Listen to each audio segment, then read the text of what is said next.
इंसान की सोच ही उसे बादशाह बना देती है। ज़रूरी नहीं है कि हर किसी के पास डिग्री हो, और उन्हीं में से एक है जैक मा। ये वो इंसान है जिन्होंने फेल होने का सारा रिकॉर्ड तोड़ दिया। ये 4th क्लास में 2 बार फेल हुए, 8th क्लास में 3 बार फेल हुए, और जब ये पुलिस की नौकरी के लिए ज्वाइन होने गए तो 5 लोगों में से 4 लोगों का सिलेक्शन कर लिया गया, लेकिन सिर्फ एक इंसान का नहीं हुआ, और वो थे जैक मा। इन्होंने 30 अलग अलग नौकरियों के लिए अप्लाई किया, लेकिन इनको 30 नौकरियों में से कोई नौकरी नहीं दिया गया। उन्हें हर जगह से रिजेक्ट कर दिया गया। फिर उन्होंने KFC में एक वेटर बनने के लिए आवेदन किया, लेकिन वहाँ भी 24 लोगों में से 23 लोगों का सिलेक्शन कर लिया गया, और सिर्फ एक इंसान का नहीं हुआ, और वो थे जैक मा।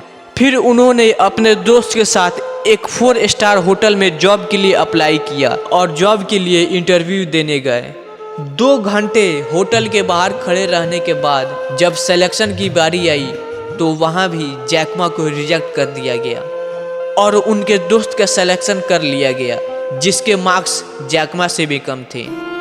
इतना ना ज़्यादा उन्होंने अपने ज़िंदगी में फेलियर्स को फेस किया कि कोई और इंसान होता तो वो ज़िंदगी जीने से मना कर देता। इन कठिनाइयों के बाद भी जैक मा ने हार नहीं माना, और वो कर दिखाया जिसकी उम्मीद किसी को नहीं थी। आज हम बात करने वाले हैं चाइना के सबसे अमीर व्यक्ति की। दोस्तों, जैक मा का जन्म चाइना के साउथ ईस्ट हांगचू नामक गांव में 15 अक्टूबर 1964 को एक गरीब फैमिली में हुआ था। उस समय साउथ ईस्ट चाइना की स्थिति काफ़ी ज़्यादा डाउन थी। 1972 में प्रेसिडेंट निक्सन उनके शहर आए थे, जिसकी वजह से उनका शहर फेमस हो गया, और कई सारे टूरिस्ट वहां घूमने के लिए आने लगे। जैक मा को इंग्लिश सीखने का बहुत ज़्यादा शौक था, इसलिए वो टूरिस्ट के फ्री गाइड बनते और उनसे बातचीत करके अपने इंग्लिश को इम्प्रूव करते। उनको निक नेम जैक उनके एक टूरिस्ट फ्रेंड ने दिया था।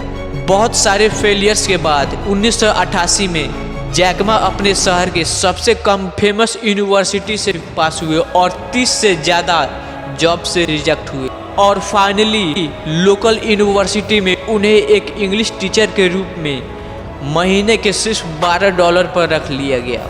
1995 में जब पहली बार वो US गए तो वहाँ पर उन्होंने पहली बार इंटरनेट के बारे में सुना, जिसको देखकर वो बहुत ज़्यादा इम्प्रेस हो गए।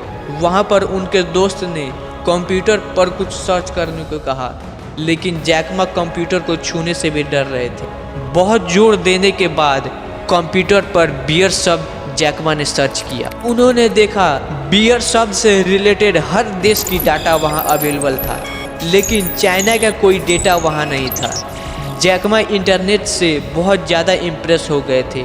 उन्होंने सोचा कि वो अपने देश के हर मिडिल क्लास बिजनेस को इंटरनेट से कनेक्ट कर देंगे। वो अपने देश चाइना आ गए और वहाँ पर एक वेबसाइट खोली, जिसका नाम था चाइना पेजेस। इसका काम था बाकी मिडिल क्लास बिजनेस के लिए वेबसाइट क्रिएट करना, लेकिन कोई इन्वेस्टमेंट ना होने के बाद थोड़े सालों के बाद उन्हें ये भी बंद करनी पड़ी। लेकिन हर बार की तरह जैक मा ने हार नहीं मानी, और कुछ सालों के बाद अपने सारे दोस्तों और पत्नी के साथ मिलकर एक नई वेबसाइट खोली, जिसका नाम था Alibaba.com, जिसका काम था कि एक्सपोर्टर्स अपनी प्रोडक्ट्स को इस वेबसाइट पर डाल सकते थे और कस्टमर्स इसे डायरेक्ट खरीद सकते थे।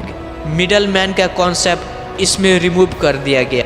पहले 3 साल तक उन्होंने इस कंपनी से कुछ पैसे नहीं कमाए, लेकिन अक्टूबर 1999 में जैक मा ने गोल्डमैन सॉक्स से $5 मिलियन रेंज किए, और सॉफ्ट बैंक से $20 मिलियन, और 2005 में अलीबाबा में 40% शेयर लेके याहू ने $1 बिलियन इन्वेस्ट कर दिया, और ये अलीबाबा के लिए बहुत बड़ी सक्सेस थी, और याहू के लिए भी एक अच्छा इन्वेस्टमेंट। 19 सितंबर 2014 में अलीबाबा पब्लिक हो गया। वो दुनिया का सबसे बड़ा IPO था, गूगल से भी बड़ा। उस दिन जैक मा ने कहा कि आज हमें सिर्फ पैसे नहीं मिले हैं, आज हमें दुनिया के सभी लोगों का विश्वास मिला है, जिसे हमें हर हालत में मेंटेन करके रखना है।